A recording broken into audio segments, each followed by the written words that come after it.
I never thought I'd be one of those guys telling a story about finding out my wife was cheating on me. I always believed in sticking it out, working through the rough patches, trusting the person you marry. But life has a way of shattering those beliefs when you least expect it. It started about 2 months ago, and honestly, I didn't want to see the signs. We'd been married for 5 years, and everything seemed smooth, or so I thought. She was the kind of woman who always smelled like fresh laundry and vanilla, and she laughed at my dumb jokes even when they weren't funny. But then, small things started to bug me.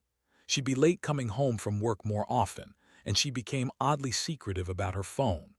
One evening, I decided to go through her purse, mostly out of frustration. I never thought I'd do it, but I was desperate for some answers. I reached in, felt around, and pulled out her phone. It was unlocked, something I'd never expected, given her usual privacy. Maybe I was stupid for not asking outright, but I felt I couldn't trust her anymore. The message notifications were what hit me. Hardest, there were texts too many to ignore. "Can't wait to see you tonight," one said, and another, "Don't forget I'll be waiting." The sender was a guy named Mark. When I saw the name, my stomach twisted in a knot. I kept scrolling, and there were photos attached. Photos of her smiling with him at a restaurant, their heads closed together, intimate. I could see the outline of her body, her hand on his thigh, her lips pressed to his cheek. My fingers trembled as I looked at the images, and I could feel my face flush with anger. I shut the phone and sat back hard against the couch. My mind raced. How long had this been going on? Weeks? Months? I felt like I'd been punched in the gut. It was a betrayal I'd never anticipated. I kept her phone that night, staring at the screen, trying to comprehend what I'd just seen. When she came home late, I was already waiting in the dark living room, the evidence burning in my mind. She looked surprised, maybe even guilty. "Hey honey, everything okay?" she asked, her voice trembling just slightly. I didn't hold back. "Who the hell is Mark?" I demanded, voice cold and sharp. Her eyes widened, and she hesitated for a split second before trying to brush it off. "It's nothing, just a coworker," she mumbled, but I saw the flicker of guilt in her eyes. "No," I shot back, voice rising. "I saw the pictures, the texts, the calls. How long has this been going on?" She looked like she wanted to cry, her lips trembling. "It's not what it looks like," she whispered. But I didn't believe her anymore. I couldn't. I felt my fists clench so tightly my knuckles ached. Something inside me snapped that night. I realized I wasn't just hurt, I was furious. That's when I started planning my revenge. Not something immediate or reckless, but something calculated. If she thought she could betray me and get away with it, I'd make sure she paid. I couldn't let her do this without consequences. I needed a plan, a way to make her regret every moment she thought she could cheat and get away with it. I sat there in silence, my mind working fast.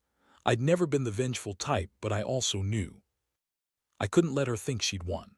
Not without a fight. I had to find a way to hit her where it hurt without crossing the line into destruction. That was my first step, understanding exactly what I was dealing with. The betrayal had already opened a door I never wanted to walk through. Now I had to decide what I'd do next, what kind of justice I'd seek.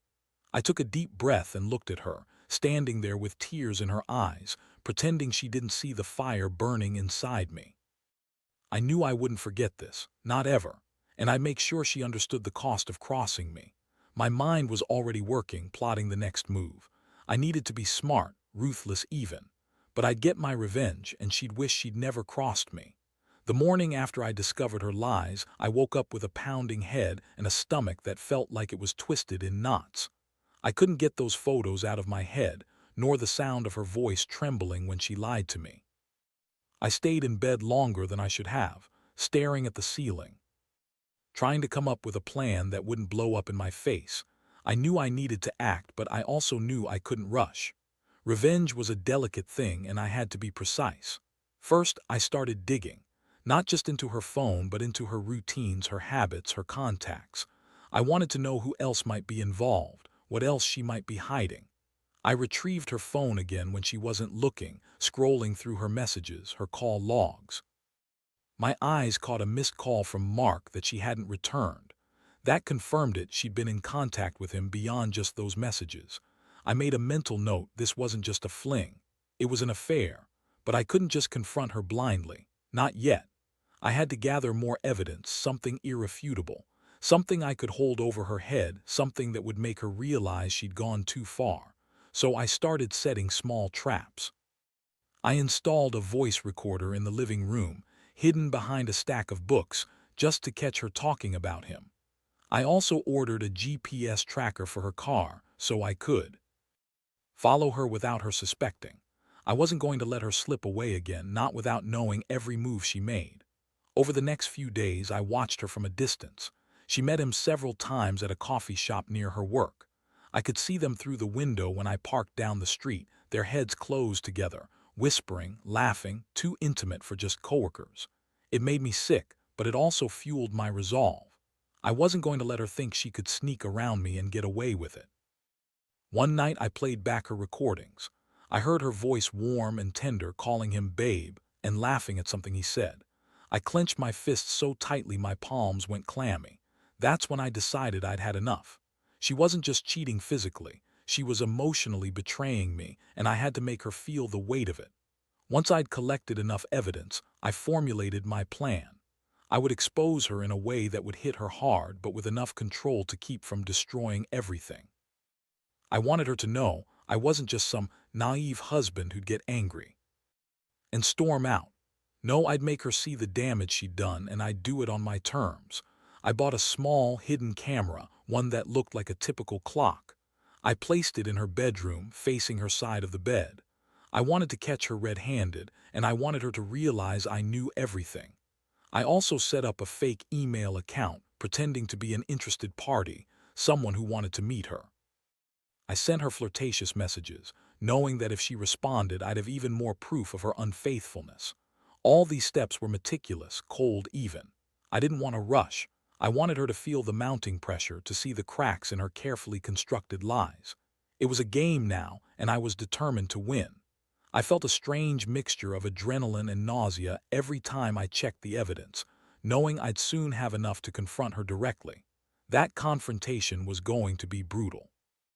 I'd lay everything out, photos, recordings, the messages, and I'd see how she'd react. Would she beg, deny, or maybe, just maybe, she'd finally realize she'd lost the trust she'd broken? Either way, I was ready. Ready to show her the consequences of her actions, and ready to end this chapter of my life with a definitive move. The day I was waiting for was approaching fast. I could feel it in my bones. I was almost there, almost prepared to turn the tables on her. I'd kept my cool, gathered every shred of evidence, and now I just had to wait for the moment to strike. And when I did, she'd understand that betrayal comes with a price, and I was determined to be the one to collect it. The night I planned to confront her, everything felt oddly quiet, almost too quiet. I'd spent the day setting up my traps, double-checking every detail. The camera was perfectly positioned, the fake email account was active, and I'd even left a small, discreet recorder running in the living room. I knew if she responded to the fake messages, I'd have her in the act. I wanted her to believe she was still sneaking around, unaware she was already caught. She came home around 8 p.m. just like usual. I kept my distance, pretending to watch TV, but my ears were tuned into every sound. When she crossed the threshold, I noticed her shoulders were tense, her face slightly flushed. She tried to act normal, but I could see the slight tremor in her hands as she threw her purse on the couch. "Hey," she said, trying to sound casual. "Long day." I let the silence hang for a moment before I finally spoke. "Yeah, long enough. I've been doing some thinking." She froze for a second, then forced a smile. "What do you mean?" I pulled out her phone, which I'd hidden earlier. "I mean, I've been looking through your messages, your calls, your pictures." I looked her straight in the eye, and I found things I didn't want to see, things I thought I knew, but apparently I was wrong. Her face paled, she took a step back. "What are you talking about?" I turned on the recorder I'd hidden in my shirt pocket. "This," I said, pressing play. The muffled sound of her voice, whispering sweet nothings and laughing with him, filled the room. Her eyes widened in horror. "You liar," I said softly. "You've been lying to me for how long? Weeks, months." Stood there speechless, unable to meet my gaze.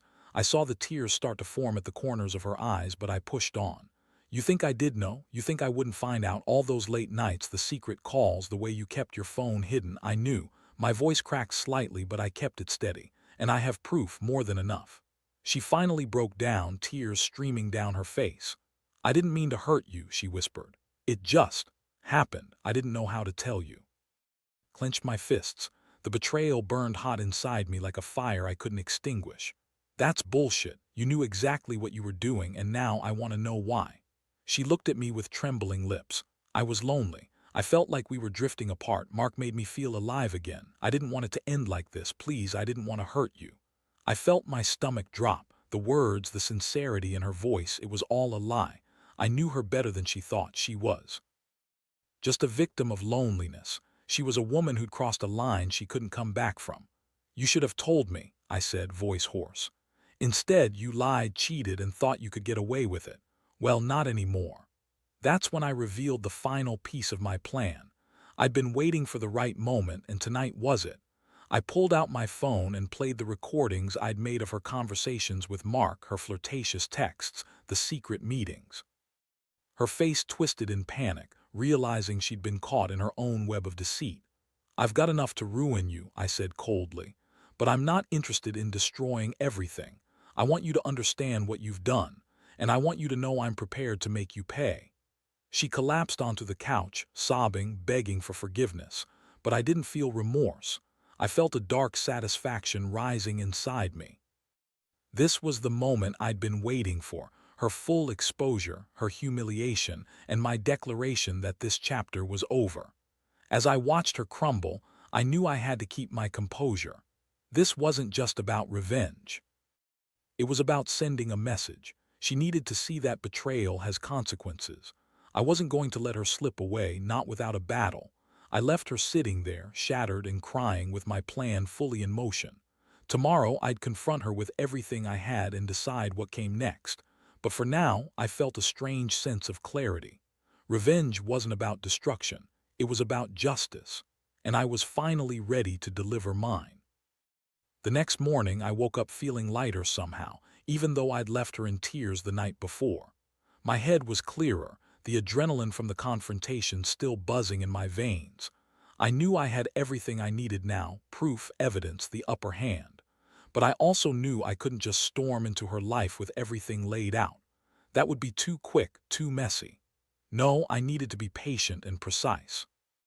I spent the morning gathering the most damning evidence, screenshots of her explicit messages, the recordings of her voice, the photos she'd taken with him.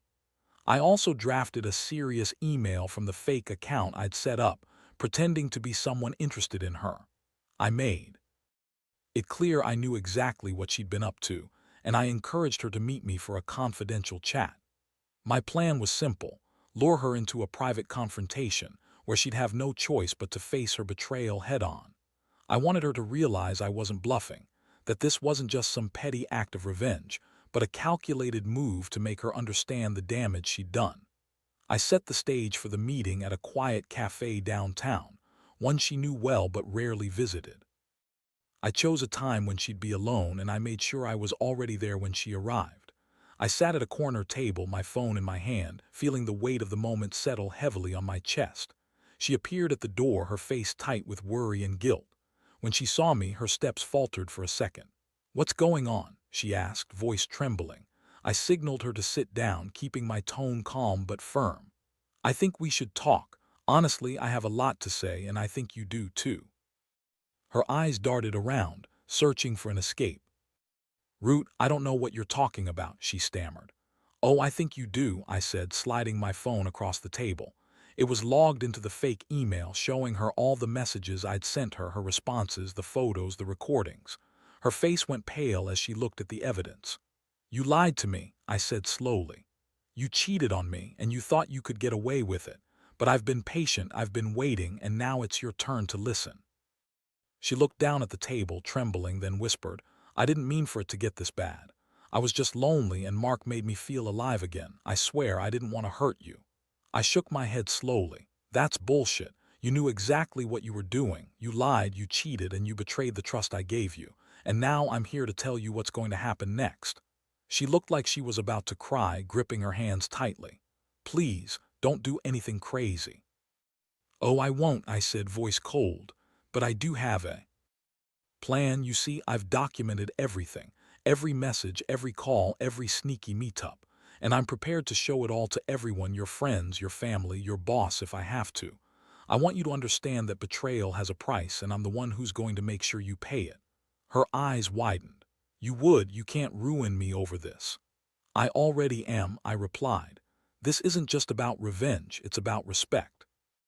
If you're going to cheat and lie, then I'll make sure everyone knows what kind of person you really are.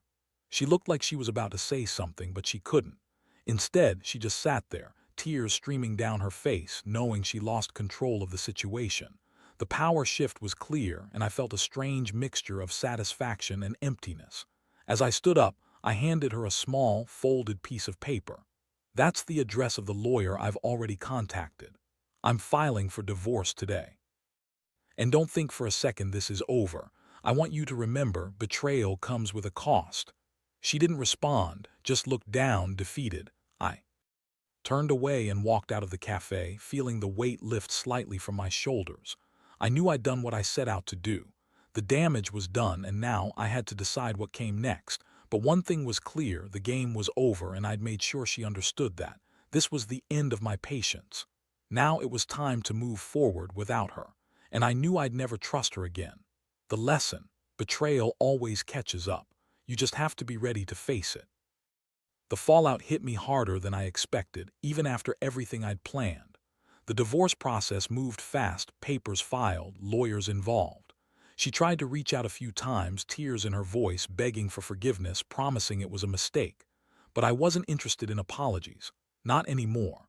I'd already seen the truth in her actions, and I'd made my peace with ending it. Still, hearing her voice, desperate and broken, felt like a punch to the gut. I had to remind myself that revenge wasn't about hurting her for the sake of hurting.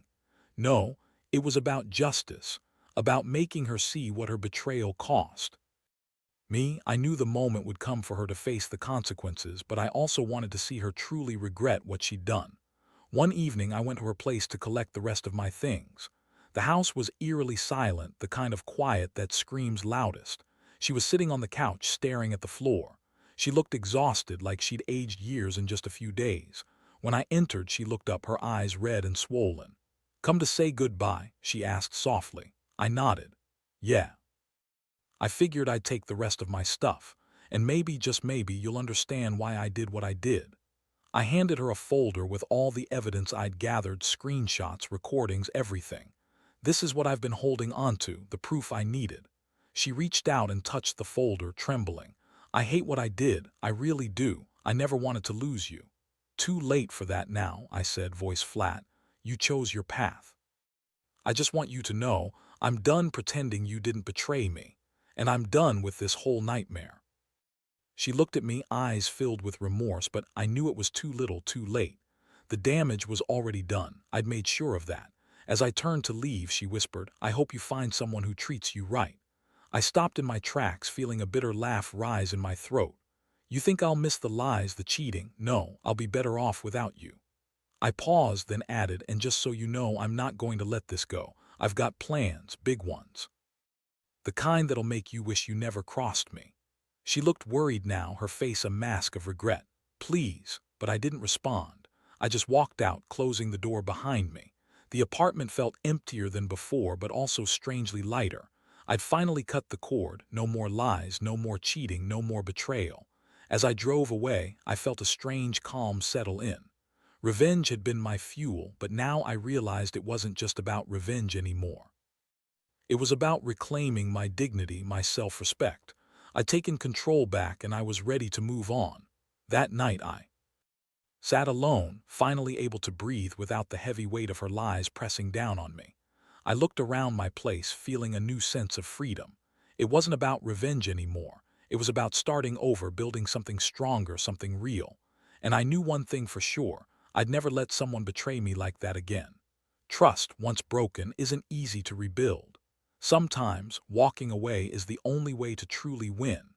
The days that followed were the strangest of my life.